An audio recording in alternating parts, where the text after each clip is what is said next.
Good afternoon, Packers fans. Aaron Nagler here with your Packers Daily Chat, coming to you live on the Cheesehead TV social channels. It's Thursday.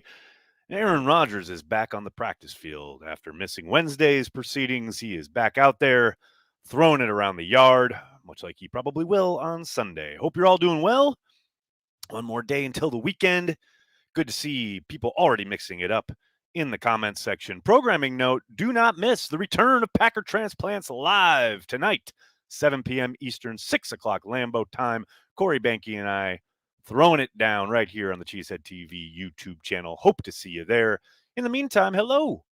Hello to everyone. TKM is at his post. What's up, TKM? Hope you're doing well. Hope everyone's doing well wherever they are. Matthew, Dale, good evening from London. Good evening from New York City. I hope you're well, Dale. Sheesh, says William. I don't know what that means. TKM will be there on Sunday. All right. I'm happy you get to see the Green Bay Packers in action. I am so sorry that it has to be at FedEx Field. That absolute dump. It is atrocious. Probably the worst stadium experience in the league. And that's saying something. William, I miss having a good offensive line. Look, it's Tom Bombadil season. Let's go. You know, it's interesting. I was going back and watching that week 1 game in Minnesota when he had to step in due to injury. And, whew, baby, it was not great. I mean, I know he's a rookie and he's thrown in there and he didn't practice all week and blah, blah, blah. But, man, wow, yeah. I love Zach Tom Bombadil, and I really do hope he gets a shot here. But, man, I had forgotten how rough that first outing was. But you got to think the Packers are looking at all options along the offensive line. Who knows what might transpire on Sunday? Matt is obviously playing coy and will probably all week. I suspect there's a good chance they do shake it up, but I also wouldn't be surprised, as I said in Beer and Ball, if they do absolutely nothing and come out with the same 5 against Washington. Would not surprise me, unfortunately. Hey, Krista, I miss winning games. Okay, all right. It's 3 losses and it's 3 wins. I know it's 2 in a row there, but let's not get ahead of ourselves. Let's not be all entitled down about it. Here we go. What New Glarus beer is Carry the G compared to? Oh, Brandon, that's a good question. I mean, both Spotted Cow and Carry the G are cream ales, but I think ours is not quite as buttery, and that's not a knock um, on the Spotted Cow. Ours is I don't know. I think ours is a bit lighter, but they're both obviously very drinkable. I keep saying that first week we did the watch party and Corey had some Carry the G in New York for me. I blinked and all of a sudden I had like 3 empties on the desk. Stuff goes down quick and smooth and fast. NoBot 11, what's up? Go Pack Go! Thanks for checking out the stream on Twitch. Really appreciate it, man. They got to do something, right? Van Halen, not necessarily. They're thinking maybe we just need to execute better, which is true. But, I mean, I have little doubt they're going to look at every option, but that doesn't necessarily mean they're going to pull the trigger. Now, look, do I think there's a chance, a decent chance that they, move things around up front, maybe possibly kick Jenkins back in at left guard and put either Yash or Zach Tom over there at right tackle? Yeah, I think there's a chance. And then move Runyon to right guard, get Newman on the bench. I think that's a possibility. But it's certainly not a certainty. I'll tell you that. The Jenkins experiment at right tackle needs to end. I don't know, James. I really don't think that – I understand like there have been the penalties and there have been occasions where some of the better pass rushers have gotten after him, but I don't think he's playing near as bad as the public seems to want to make it. Like, I get it. Newman has been bad. There's no doubt about it. But Jenkins, I don't know. I'm having a hard time like casting the same aspersions at him that seemingly most other fans are. What's up, Nags? Feel like this is my first time catching you live in a year. Also, thoughts on Samori Toure as a returner? I guess it's a possibility, Mike. They haven't shown any signs of going that route, but that doesn't mean it's not a possibility. He hasn't been active 1 game yet this year, and that's with all the injuries at wide receiver. So possibly, maybe, but I suspect if they're going to bring him up, they're going to want him to contribute in some meaningful way. Now, is that just as a returner? I would doubt it. I think it would take a little bit more than that. Mark, must win? Nope, not a must win. I mean, will it be embarrassing if they lose to the Commanders? Hell yes. But is it a must win? No. Same O line as last year minus Turner. WTF? I mean, the thing with the line, and you're looking at the tackle and the guard there on the right side, they're not playing well together. They're not playing in concert, and that does tend to lend itself to making Jenkins look a little poorer, I think, to the public's eye. But um, you don't have to look much further than Matt on Monday calling out Newman for missing a check from Jenkins. That slot pressure that Jenkins calls out, and Newman, for whatever reason, completely whiffs on. Things like that tell you that, yeah, Jenkins, is probably holding up his end of the bargain while Newman is floundering. Now, the thing with Newman that I think is so disappointing is that you saw at the beginning of last year, he looked very much like he looked so far this year, but he improved week to week and he got better as the year went on, especially in the mental part of the game. And by the end of the season, he was actually playing somewhat well. And then they benched him for the playoff game. And then, this offseason, they ran him at tackle, presumably because they knew it was going to take time to get Bakhtiari and Jenkins back. Why Brian didn't sign some kind of stopgap measure at tackle like he has basically every year since becoming GM, whether that's Wagner, Turner back in the day, Kelly, etc., I'm not sure, but it has not helped in any way, shape, or form. Newman tried to pick up where he left off last year by playing a whole lot of tackle, both in the spring and in the summer during training camp, and now being inserted to right guard at full time, and you can see the results. It's a tough one, man. It's tough. It's a tough one. What else we got? I know today is the day to be past the Jets game, but I want to say how much I appreciated Gardner's defensive play, even from an opposing perspective. Guy looks too familiar, Jair, like made plays. He's a very, very, very talented player. There's zero doubt about that. Time to get DeGuara and Amari the ball more. We need to throw more stuff at the wall and see what sticks. I mean, I don't know if it's as simple as that, but I hear what you're saying in regards to let's try to find a few other outlets and a few other avenues to move the football. I mean, Amari got his first reception on a play that looked pretty damn good. DeGuara has been, I think, playing pretty well. He just hasn't been on the field a whole lot. Yeah, let's get those guys involved a little bit more. Let's call some plays for them. I mean, when you're calling slants for Allen Lazard and they're getting dropped, or you're trying to find Dobbs on the deep stuff, but you can't hold up in protection. Yeah, let's run a tight end screen to DeGuara, right? Let's run some boot action for Amari. I mean, I'm down for finding different ways to move the football, whatever they might be. Hopefully, Matt and company are looking that way as well. Although, who knows? What else we got? Soder, what's up, man? Newman looks worse this year than at any point last year. He did this past game. There, I'll give that to you 100%. But up until this past week, he looked like the first month of last season. Go back and watch it. It was not pretty. The Bears game in particular is a good one to look at. It was the first Bears game. I miss being genuinely excited to see the Packers play. It's always something. If it's not one thing, it's another. Gary, that's a very Eeyore comment, but I hear you. You get all jazzed up for game day, and then you're just kind of holding your breath to see what kind of falls apart first, and then last, and then in between. I feel you, man. I feel you. Also, let's get Carry the G in Florida. It's hot here. We need a cold one. Speaking of cold one, that's a really good idea. That's good stuff. Unfortunately, not going to be available in Florida anytime soon. But if you're in Wisconsin, make sure you pick yourself up an ice cold Carry the G, the official beer of Cheesehead TV. Go to cheeseheadtv.com. Click on the upper right-hand corner of the homepage, the tab for beer, and you will find a list of everywhere it's available in Northeast Wisconsin. Get yourself a Carry the G cream ale. I like that. That's like promotion in motion, baby. What else we got here, folks? They just need to do whatever gets Newman out of the lineup. Man, poor Newman. Newman! This guy is he's like the Jarrett Bush of 2022. James, in other news, the annual weeping and gnashing of teeth of fans with regards to trade deadline has started in earnest. Oh, no doubt. And look, I said it earlier in the week, and I'll say it again. Most years I give it about a 10% chance. This year I'll bump it up to 30% chance they make a trade of any kind of note, but I'm still not holding my breath. That great Mike McCarthy soundbite. I thought it was last week. No? That's what the trade deadlines are like around here. I love that stuff. Complicated fella. Nice handle. What say you to Rodgers' comparison of Peyton Manning to no movement offense? Gives him more time to see defense and create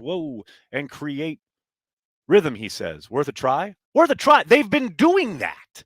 What do you think they're doing when he's there in shotgun and they got two guys wide left and a guy on the back end and a back offset? That's the Manning stuff he's talking about with no motion. The problem is Peyton Manning was working with Marvin Harrison on one side. Dallas Clark at tight end. A really good, talented wide receiver on the other side as well. The Packers, I think they've got talent to run Matt's offense, but not the Colts Peyton Manning stuff. I understand what Aaron is saying, and that's what he has liked in the past, but that's the past. Join us, Mr. Rodgers, in 2022 in a world of motion that helps your offense. Get me going here. New Carry the G drop just happened in the Milwaukee area. Made sure to stock up. Such good beer, man. Thanks, Jack John. Thanks for checking it out. Thanks for buying the beer, and thanks for supporting She Said TV. Really appreciate it. I predict an offensive explosion this weekend. 40-plus points. Whoa, Tom. I'm with you. I'm feeling. I'm hoping. I'm praying. But let's pick up a few first downs. Let's not get too greedy. Let's see them move the ball with consistency. If they score 21 points, I'll be happy. Let's go. That's a tough defense they're facing. The Commanders are no joke. That defensive front, they'll get after you. Now, the secondary, there's spots they can be had there. But that defensive front is no joke. You start thinking, we're going to throw it around the yard and put up 40 points. Not that you have to worry about that because obviously you don't need to execute. I'm just saying from the Packers aspect, let's just consistently move the ball, matriculate the ball down the field, score a touchdown. They can do that coming out the gate. I'll feel pretty good. Soder, what's up, man? Thanks for the super chat. Cash, just because. You finally got a full weekend back in New York City. Doing anything fun? That's a really good question. Am I doing anything fun? I am going to see my daughter at the Dean's List ceremony on Sunday morning, which means I will be just a tad late for the start of watch party. Corey will be holding it down on his own at kickoff, but I will be there hopefully, 10 minutes or so after kickoff. But I'm obviously immensely proud, and I'm really excited to see my daughter at the Dean's List ceremony. What else we got? I don't want to miss any super chats. Ed, thanks for the super chat. Can't believe Chicago sometimes is enjoying our discomfort, especially since we Packers fans have always been and continue to be a class act. Ed, having been on Twitter since 2008 and followed by mostly Packers fans, I can tell you there are certainly Packers fans that are not. But for the most part, yeah, pretty damn good group. No doubt about it. And yeah, the Chicago sometimes just having a good time. Nothing wrong with that. It's a friendly rivalry is all that is. Ryan, thanks for the super chat. Nagler, I disagree that this week isn't a must-win. With Buffalo, Detroit, Dallas, Tennessee, and Philly coming up on the schedule, it's a must-win. It's not, man. I'm sorry. It's just not. I would really, really question your ability to discern the English language. A lot of ball game. Not a must-win. Should they win? Yeah. Must-win? No. Seth, what's up? Thanks for super chat. You or Corey going to be at Monday Night Football versus the Rams? We both will be. The Rams game is the Patreon meetup weekend. So, yes, I will be in town, and I will be at the Plaza Pit Stop 3 hours prior to kickoff.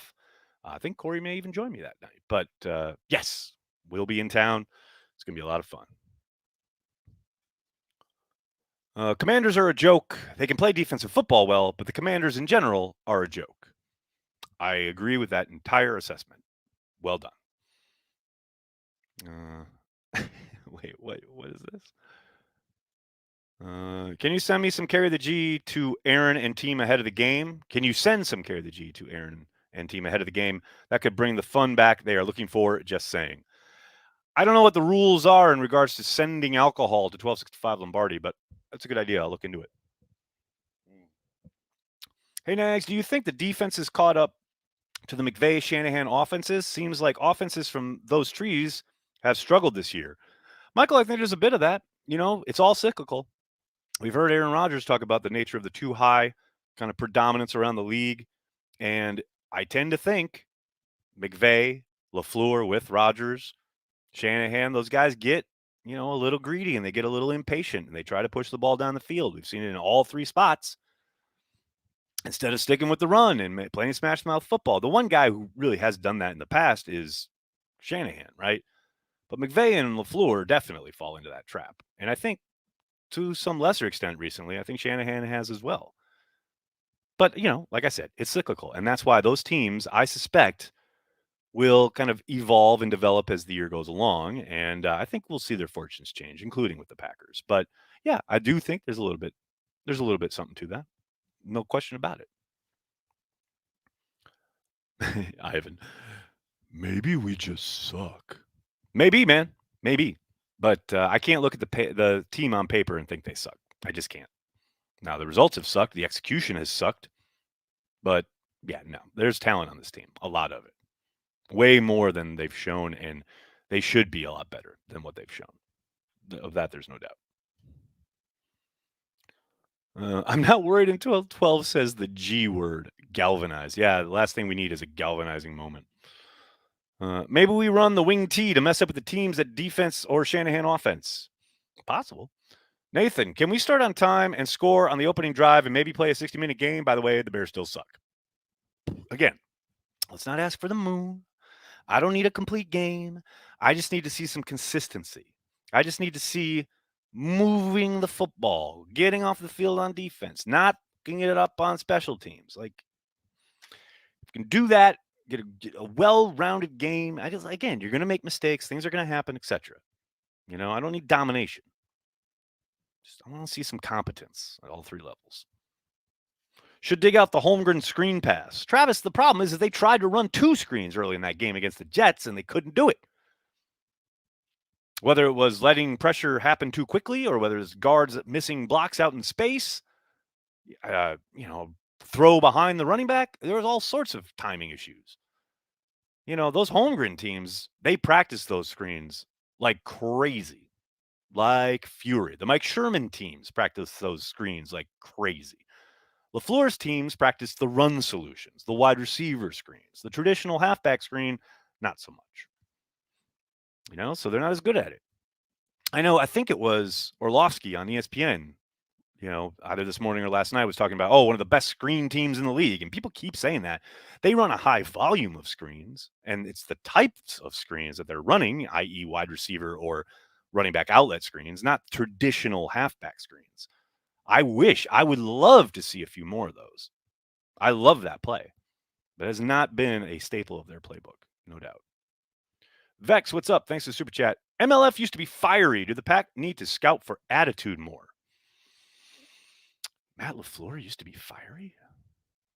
Not so sure I agree with your police work there, Vex. I don't remember a fiery Matt LaFleur. Maybe in some of the locker room after a game, after a big win kind of scenario, but certainly not during the week. Maybe occasionally on the sideline, but I don't know, man. I don't know. I think he's pretty. Obviously in these last 2 weeks, it's been a bit dour at the old podium, but I do like how Matt this week has repeatedly brought up the need for those guys to go out there and have some fun. I don't think that's a terrible idea. I don't think that's an awful message, but it'd be like, okay, Matt, well, you could start and you could set the tone by, not being so dour in the press conference, buddy. But I know it's got to be annoying to go in there every day and be like, is Sammy Watkins going to play? Like 4 days out from kickoff. Like, man, he's practicing. What more can you say? What else we got? Captain Pig 3. Is it Zach Tom time at right guard? Who knows? It could be Zach Tom time anywhere. It could be at right tackle. Could be at right guard. Could be at left guard with running and kicking over. Who knows? I tend to think if there's a spot they put him on the field, though, it'll be at right tackle. I suspect if they were to make that move, they'd put Jenkins back at left guard and move Runyon over to right guard. That's total guesswork on my part, but that's what I suspect.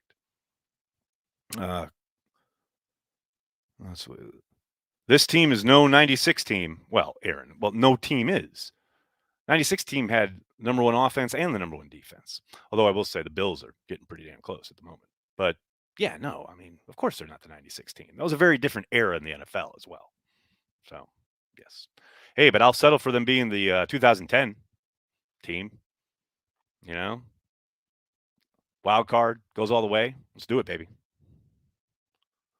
Did you and Coach ever play Madden during the offseason? No, we did not, William. No, we weren't going to play Madden. I believe I was supposed to play Madden with his kid. But yeah, no, that never materialized. But hopefully, maybe next offseason we'll do a little something, probably in the building. We'll see. I think, James says, I honestly think part of the offensive struggles has been the RPO stuff. Defenses have just figured it out because they can hone in on tendencies and cues of what's coming. James, I think there's very much something to that. And the problem for me, and this has been true for 2 years basically, is with an RPO, I get you're reading things, right? Like Rodgers' job as a quarterback is to read whatever the kind of tells are from the defense, if there's a defensive end crashing down, etc., right? And then he pulls it but to your point, yes, they know their tendencies and they know where situationally they like to call those plays traditionally. And guys aren't, if you're outside the tackle box and you're playing up on a receiver, you're not crashing down to stop the run, mostly because the Packers never commit to it. So you're just, playing man on whoever your guy is, and you don't have to worry about it. And the other major kind of contention I have with it is the real RPO kind of system and sequence really takes off when you have a quarterback who can keep it.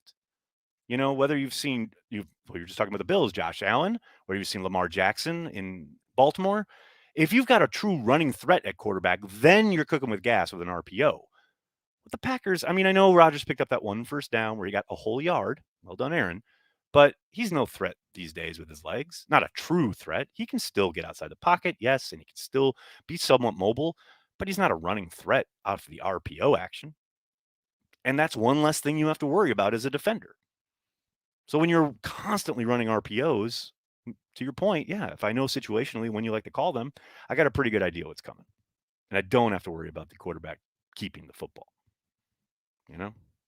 Definitely.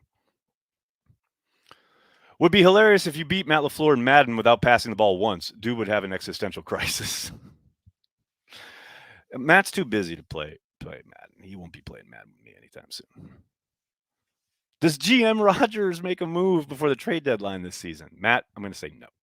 I'm going to say no, he does not.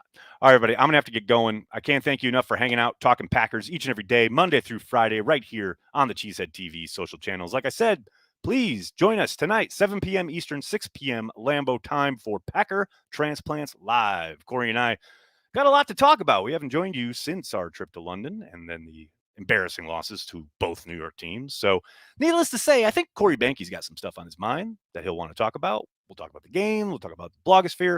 It's going to be a good time. Hope you can join us 7 p.m. Eastern, 6 o'clock Lambeau time.